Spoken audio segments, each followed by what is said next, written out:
Top 10 mythical places you want to live in. Camelot. Camelot comes from legendary British tales of King Arthur, who may or may have not been real.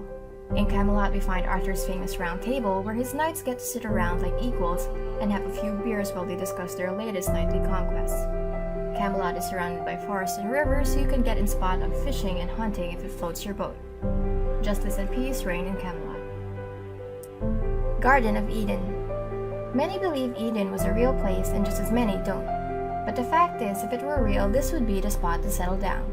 The Garden of Eden is full of trees bent over with fruit, and all the animals are friendly.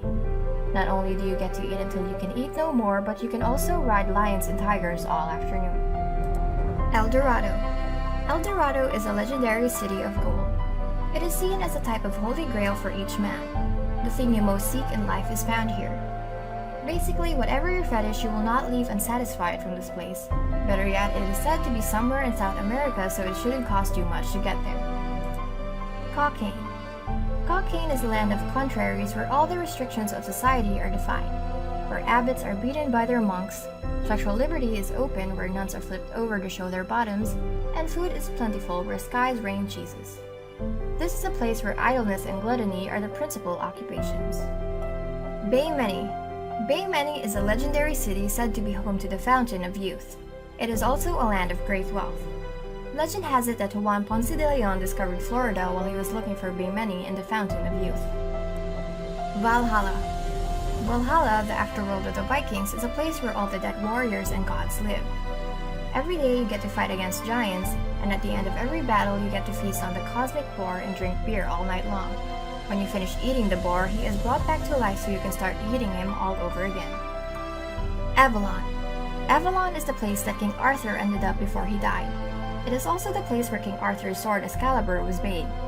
In Avalon you can get the best apples in the world and presumably pretty damn good cider too. When Jesus came back to life, he is said to have visited Avalon with Joseph of Arimathea, the guy who gave Jesus his tomb. Shangri-La. Shangri-La is a mystical valley in the Himalayas. It is a permanently happy land isolated from the outside world. The people who live at Shangri-La are almost immortal, living years beyond the normal lifespan.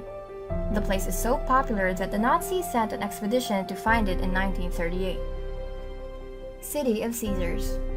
Most of the descriptions of the City of Caesars talks about the city as a prosperous and rich city full of gold, silver, and diamonds. It is described as an enchanted city that appears in certain moments. At least one description says it is located between two mountains, one of gold and another of diamonds. Is is a mythical city that was built on the coast of Brittany and later swallowed by the ocean. Is was built below sea level by Gradlin, the king of Cornwall, upon the request of his daughter, the Hoot, who loved the sea. It was the most beautiful and impressive city in the world. Unfortunately for the king, but fortunately for those who lived there, the Hoot was a bad girl and she started throwing wild parties and orgies.